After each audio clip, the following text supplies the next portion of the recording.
Boa noite, pessoal. Boa noite, professor. Boa noite, meus colegas de seminário. Então, pessoal, hoje vou estar aqui contribuindo com esse trabalho, com esse seminário, onde o nosso tema é aprendizagem pelas consequências, o controle aversivo.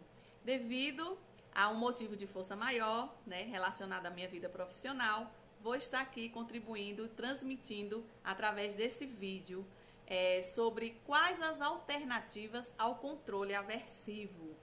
Pessoal, ao desaconselharmos o uso do controle aversivos, nós temos que sugerir procedimentos alternativos. E esses procedimentos, eles existem e eu vou estar aqui explicitando da melhor maneira para transmitir para vocês de uma forma objetiva e clara, para que haja uma compreensão sobre esse tema que eu vou estar aqui trazendo para vocês. E a primeira alternativa ao controle aversivo, eu trago para vocês o reforçamento positivo em substituição do reforço negativo. Que seria o quê? Caso queiramos aumentar a probabilidade de emissão de um comportamento, podemos fazê-lo reforçamento positivo ao invés do negativo. Vou trazer um exemplo simples. Digamos que eu sou uma professora de atividade física, de educação física, e aí eu peço aos meus alunos para executar um exercício. E ali, muitos vão executar corretamente, outros não. O que eu vou fazer, ao invés de eu criticar aqueles que estão fazendo o exercício incorreto? Eu vou elogiar o que eles já conseguiram. Eu vou trazer para eles aqueles exercícios que eles fizeram a execução corretamente, com sucesso. Então, ao invés da gente levar ao ponto da crítica, a gente leva ao ponto positivo dos elogios, no caso seria. Vamos ao próximo, que é a extinção em substituição à punição. Um procedimento alternativo comum é o uso da extinção para diminuir a frequência do comportamento em vez da punição. Então, esse procedimento, ele é menos aversivo que a punição, mas também não quer dizer que ele deixe de eliciar certas respostas emocionais. Temos o experimento de Asrin, eu acho que é isso, e esses outros colaboradores aqui, com o nome aqui que eu estou colocando para vocês, 1966, com os pombos, que ilustra nessa gravura que eu vou mostrar agora, seguinte, certo? Então, observem essa gravura, espero que todos estejam visualizando. Vou mostrar aqui logo depois, eu quero que vocês façam uma observação e eu vou estar explicitando sobre o experimento deles quanto a essa ilustração aí que eu vou mostrar para vocês. Seguinte, então pessoal, como vocês viram aí essa ilustração, através desse experimento, mostra uma típica caixa de condicionamento operante para esses animais. Então o pombo, ele tinha ali o seu procedimento de bicar um dos discos e ter respostas, a resposta disso era reforçada através do alimento. E, subsequentemente, foi submetido à extinção disso, ou seja, ele bicava e já não tinha mais a resposta de receber o seu alimento como resposta reforçada. Daí, então, dentro dela havia outro compartimento que continha outro pombo, ao qual ele tinha os seus movimentos restringidos por um aparato. O animal cujo comportamento entrou em extinção, o que aconteceu? Ele passou a atacar o outro pombo, a bicar o outro pombo. Então, essa foi a resposta desse experimento. Então, pessoal, Asrin e seus colaboradores, eles trouxeram como resultado desse estudo, desse experimento, que a transição da contingência de reforçamento para extinção foi um evento aversivo, que produziu as respostas agressivas no animal, ou seja, o pombo que já não tinha mais, ao bicar o disco, ter o seu alimento, ele passou a cometer a agressão de bicar o outro pombo. Então, um exemplo no cotidiano dos nossos efeitos emocionais decorrentes do procedimento de extinção ocorre quando, por exemplo, uma criança, ela joga seu carrinho, que está ali brincando, seu carrinho eletrônico, na parede, quando ele deixa de funcionar. Esse é um exemplo bem mais prático para a gente entender aí mais ou menos como é que funciona o que eu trouxe aqui para explicar diante desse experimento de Eisen. Então, pessoal, há uma desvantagem no procedimento de extinção que nem sempre podemos suprimir o reforçador que mantém o comportamento indesejado.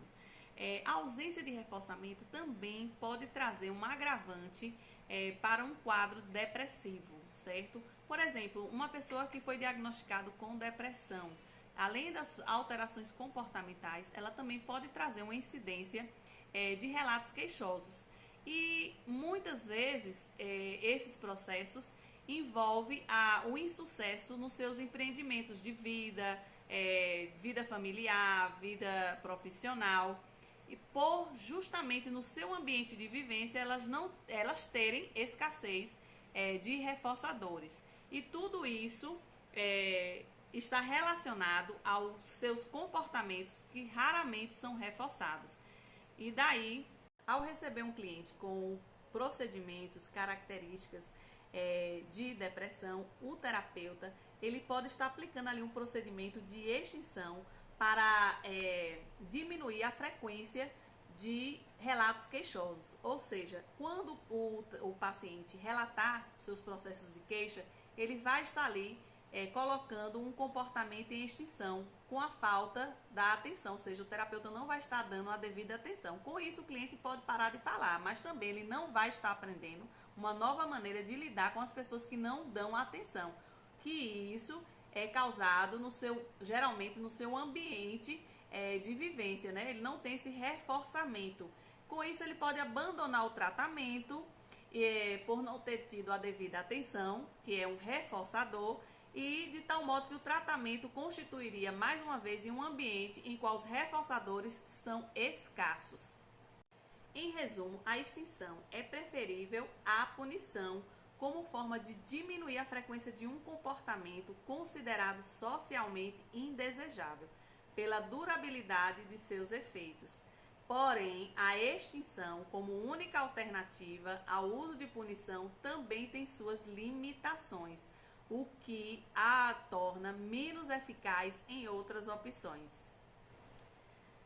Vamos falar agora do reforçamento diferencial. Então, sem dúvida, esse é um procedimento fundamental de grande importância para explicação, para predição e o controle do comportamento, certo? Então, vamos começar relembrando um pouco sobre o que vimos sobre o reforçamento diferencial, que envolve sempre o reforçamento e extinção. Então, com a alternativa à punição, poderíamos extinguir a resposta socialmente indesejada e reforçar comportamentos alternativos. Então, no caso do procedimento da pessoa que sofre com a depressão, a pessoa que está nesse enfrentamento com processos depressivos, o terapeuta ele se utilizou do procedimento de extinção, onde ele não deu a devida atenção às queixas. Então o paciente ele trouxe os relatos queixosos,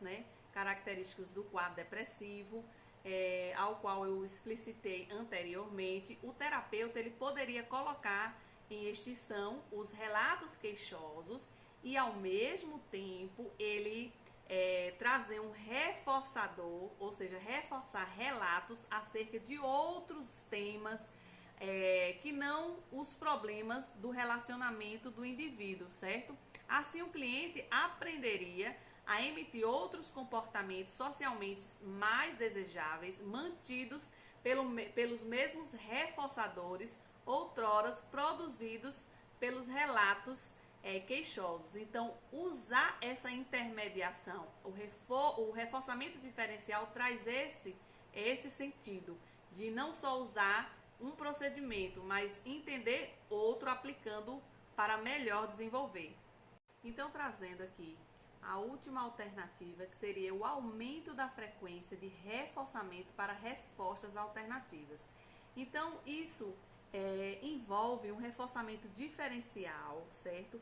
Com o procedimento de extinção. Em decorrência disso, padece em menor medida dos mesmos efeitos colaterais indesejáveis da extinção. Uma alternativa ao uso de reforçamento diferencial seria, portanto, aumentar a frequência dos reforçadores, do reforçamento para o comportamento socialmente desejáveis. em vez de extinguir os indesejáveis, certo? Nesse procedimento, os reforçadores aos comportamentos alternativos seriam mais frequentes que aqueles apresentados ao comportamento que objetiva enfraquecer.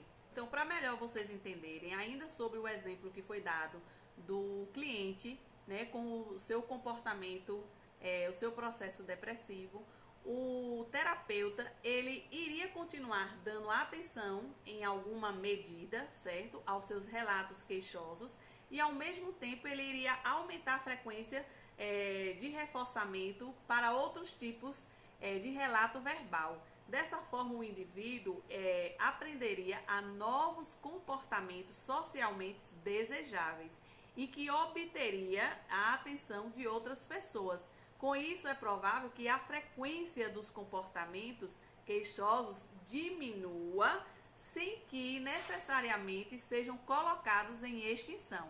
Então, não seria necessário o terapeuta não dar total atenção, mas dar sim atenção, priorizando outras conversas verbais que ele possa entender no seu processo. Aqui para vocês uma conclusão de tudo que foi explicitado aqui dentro desse capítulo 4 do livro.